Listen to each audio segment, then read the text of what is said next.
They want me to talk about this boy, Charlie Kirk, who got shot in Utah. Him getting shot in Utah makes him, I believe, American number 18,533 who got shot in the U.S. this year, shot and killed. And I think that there were 3 more people who were killed, shot and killed in Colorado, just over the mountains, within hours of his shooting. And all the flags in America are going to fly half-mast, not for those 18,335 other victims, but they're going to fly half-mast for Charlie Kirk. That's just an observation. You can do with it what you will. I'll be honest, when I first heard that he had been shot, I made a joke about it on X.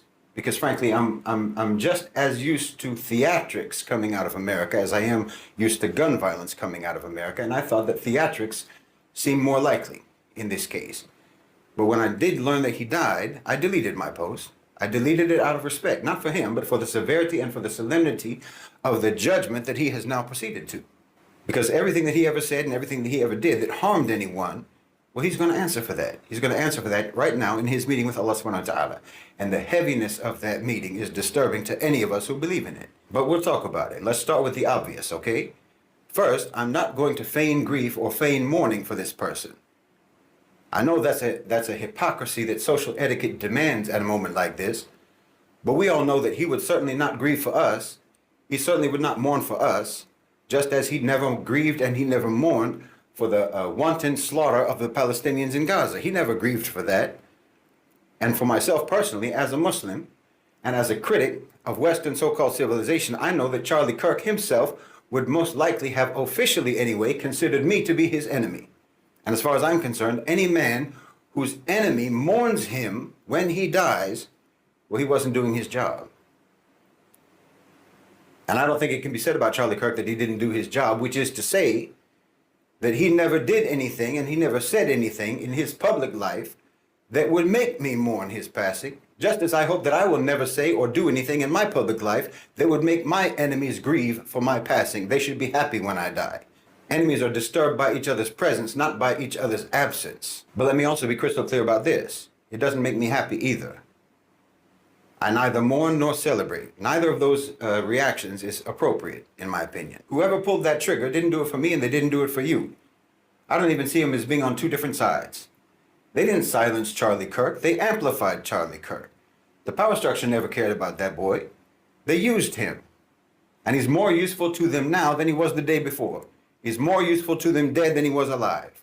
Listen, you don't defeat someone like this, someone like a Charlie Kirk, a tool like him, by letting that tool mold you into exactly what they want you to be.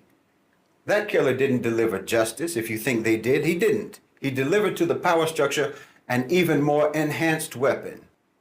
He made a mediocre, but dangerous and polarizing figure, Charlie Kirk, into now an impeachable icon for the very fan base that he most likely despises. And he made criticism of Charlie Kirk's ideas. Now it's disrespect for the dead. This is not resistance. This is a gift. This is a gift to the very security state that he probably thought he was attacking. No, it's stupidity. Or maybe, as the conspiracy theories are already speculating, what actually happened was just a purge of an expendable asset to create a more powerful symbol. Oh, they'll use his death. Oh, how they will use it. They will use his death to paint every dissenting voice, every cry for a more just world. They'll paint it with the same bloody brush. They're going to use his death to avoid once again ever having to look in the mirror. They're going to hold Charlie Kirk's body up as a shield against any examination of the society that created him. And the society that created his killer. The society that they made and that they rule, and you didn't do anything now but strengthen their hold on that society. They're going to use his corpse as a pulpit to preach from. And you just validated all the lies that they're going to be preaching. You understand me? Because listen, the truth is the Charlie Kirks of the world are not the enemy. The enemy is the society, it's the system, it's the power structure, it's the so-called civilization that creates boys like Charlie Kirk. I call him a boy because that's what he is to me. I'm 54 years old. That's what he is to me, or that's what he was. And also because he presented a childish, simplistic cartoon portrait of America that only a young boy could ever believe in. He presented an America without complexity, without guilt, without the burden of their terrible history. Well, that's a seductive product. And America has always been an eager market for that sort of a product. He existed because of supply and demand. You demand and the power structure supplies. The killer and the killed are the products of the same sick society. Kirk and his killer, and the other 18,535 victims and their killers. And wallahi, if you don't clock this reality, if you don't understand this reality, and if you let yourself get swept up in all the narratives and all the counter narratives, then you might just end up being like one of them, on one side or the other side of that gun. Because the machine is already spinning. The machine, that same machine that Charlie Kirk served so faithfully.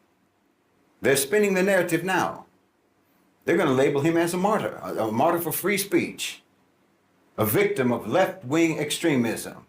And they're going to use his death, they're going to use it to demand more surveillance, more censorship, more policing, more militarization of the police against their opponents, more police powers. They're going to use his blood to sanitize his ideology and to legitimize every poisonous thing that he ever said. And some of you are out here cheering about what happened. Why, you're fools. Why, when you celebrate, all you do is elevate and strengthen their narrative. Charlie Kirk was not an outlier. He was a product. He was the logical output of a system that's designed to generate exactly what he was. Like I said, he didn't create the demand. The demand was already there. He just exploited it. He sold a fantasy, like I say, a fantasy where all of the problems of modern America, economic decay, economic despair, cultural displacement, and cultural unrest, political powerlessness, these are all not the inevitable results of late-stage capitalism and a dying empire. No, it's all the fault of immigrants. It's all the fault of minorities, of wokeism, some internal enemy that's not in power. Well, now he's been killed, and his death is going to be used to service that same system. The security state benefits, the politicians that he supported benefit, the media benefits because they get endless hours now of content, of debate, of fear-mongering, of polarization mining. You understand me? The entire apparatus of control gets a massive boost. His killing was not an attack on the system. It was a gift to the system. You didn't extinguish a fire, you just scattered the embers and made it more dangerous. The individual who pulled that trigger, their motives are irrelevant. It doesn't matter if they saw themselves as a revolutionary or they saw themselves as a vigilante. Their actions serve a deeply counter-revolutionary purpose. You understand me? You didn't help Muslims. You didn't help so-called minorities. You didn't help immigrants. You didn't help women. You didn't help anyone. All you did was exactly what they created Charlie Kirk to goad you into doing. Please understand me. You contributed now. Whoever did this contributed to exactly the climate that they created Charlie Kirk to create. No, they're both servants of chaos. The killer and the killed. No, you don't need a bullet, you need a brain. You need a mind that can't be manipulated. You need an inflammable heart. A heart that can stay calm, cool, and collected when everything around you is in flames. That's what you need. And wallahi, you can't let the hatred of a people cause you to act unjustly, or to advocate or to endorse injustice, or to celebrate injustice. Don't let that boy's enmity towards us and ours towards him make you think that his murderer is our ally. No, you don't answer words with bullets. You know, back in the day, back in the time of the Sahaba, when the Muslims would fight against the kuffar, the kuffar, they would bring their drummers and they would bring their singing girls to egg them on. Nobody ever killed them. Well, that's what Charlie Kirk was.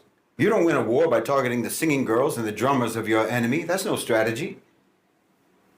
I've said many, many times, you have to erect your partitions around your discourse, around your people, around what you let into your mind, or you're going to lose your focus and you're going to lose your purpose and you're going to get confused and you're going to make bad decisions. You're going to make wrong decisions, unjust decisions, immoral decisions, because you let yourself get provoked. No. For me personally, I didn't care about Charlie Kirk yesterday, the day before, and I don't care about him now. I don't mourn and I don't celebrate. That's strategic indifference. And I don't respect anyone who tries to tell me that I'm supposed to grieve. And I don't respect anyone who tells me that I'm supposed to be happy. What is he to me or me to him? He certainly isn't more important to me than the most likely hundreds of thousands of my brothers and sisters that you cut down in Gaza. You didn't mourn any of them, and I didn't tell you to, because I already know how you are. I already know that your performance of mourning over Charlie Kirk has nothing whatsoever to do with respect for human life.